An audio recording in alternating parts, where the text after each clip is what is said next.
মুসলিম তুমি আর আমি, আর কেউ নাই, এমন একটা যদি পৃথিবী হয়, মিলনের সুখে ভরে যাবে যেখানে রবে শুধু সুখ আর সুখ, সেই সুখ আমাকে দিও, মুসলিম জেনে নিও তুমি আমার।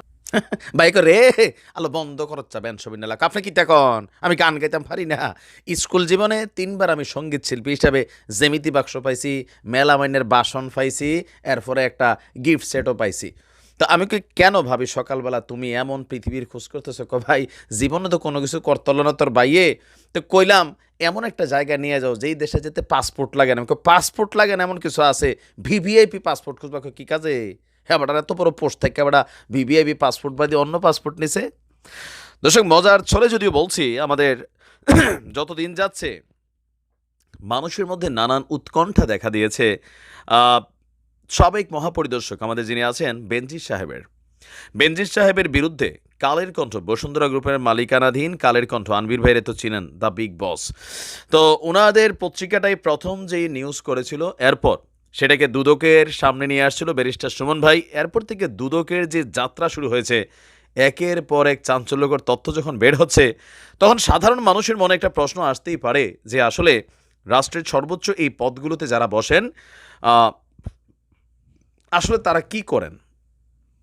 রাষ্ট্রের এই আজকে যে দুরবস্থা অনেক জায়গায়, সেগুলো নিয়ে কি হবে। যদিও সরকারের পক্ষ থেকে একদম ক্লিয়ার ওয়ার্ড দেওয়া হয়েছে, যদি বেনজির সাহেব দুর্নীতিযুক্ত হন, তার বিরুদ্ধে যে অভিযোগগুলো আসছে যদি আদালতে সেগুলো প্রমাণিত হয়, তার বিরুদ্ধে বিচার সরকার চালিয়ে যাবে, আদালত চালিয়ে যাবে, সরকার কোনো রকম ইন্টারাপশন করবে না। আসুন দেখি পাসপোর্টের ঘটনা কি।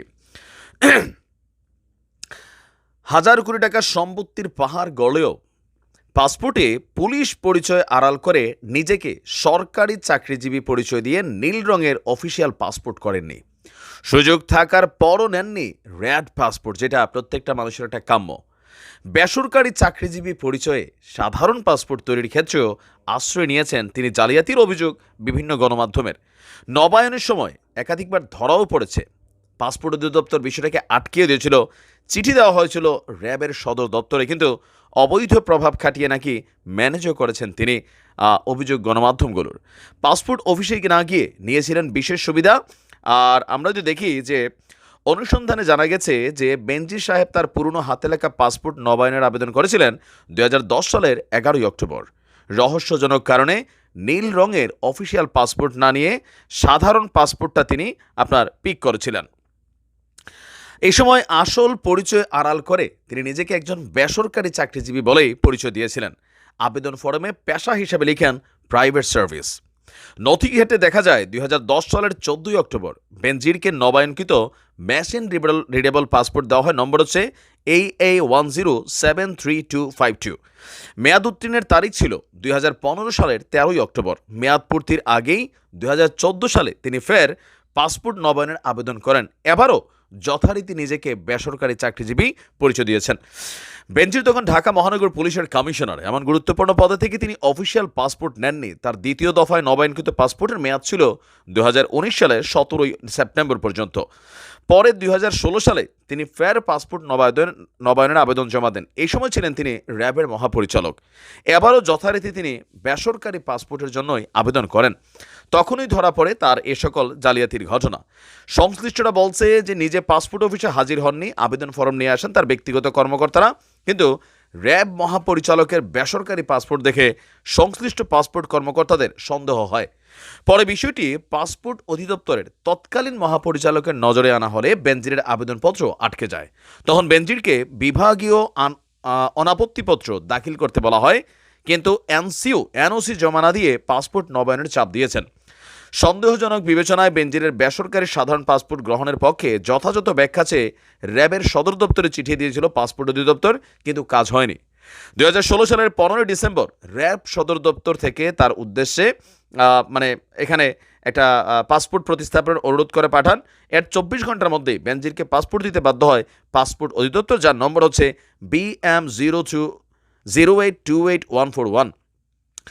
2020 সালের 30তম আইজিপি হিসেবে পুলিশ বাহিনীর প্রধান পদে দায়িত্ব পালন করলেও সিনিয়র সচিব মর্যাদার কর্মকর্তা হিসেবে তার কূটনৈতিক পাসপোর্ট পাওয়ার কথা ছিল, কিন্তু তিনি সেই মর্যাদাপূর্ণ লাল পাসপোর্ট নেননি। আইজিপি হয়েও তিনি ফের বেসরকারি চাকরিজীবী পরিচয়ে সাধারণ পাসপোর্টে আবেদন করেছেন।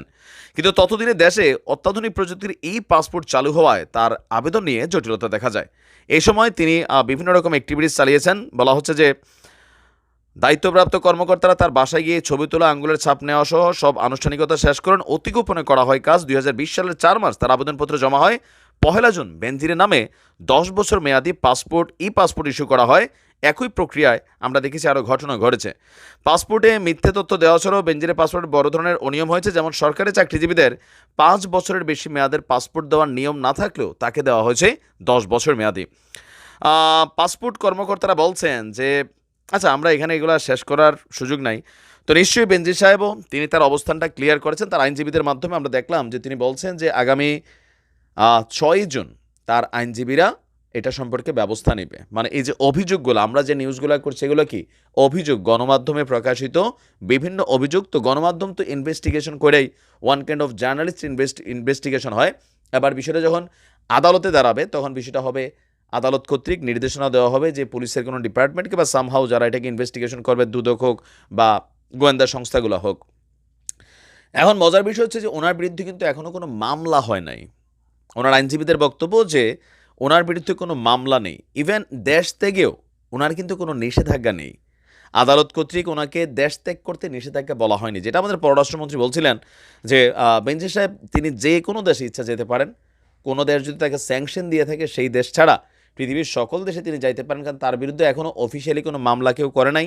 পাশাপাশি তার বিরুদ্ধে দেশ ত্যাগ করার জন্য যে নিষেধাজ্ঞা সেটাও দেওয়া হয়নি।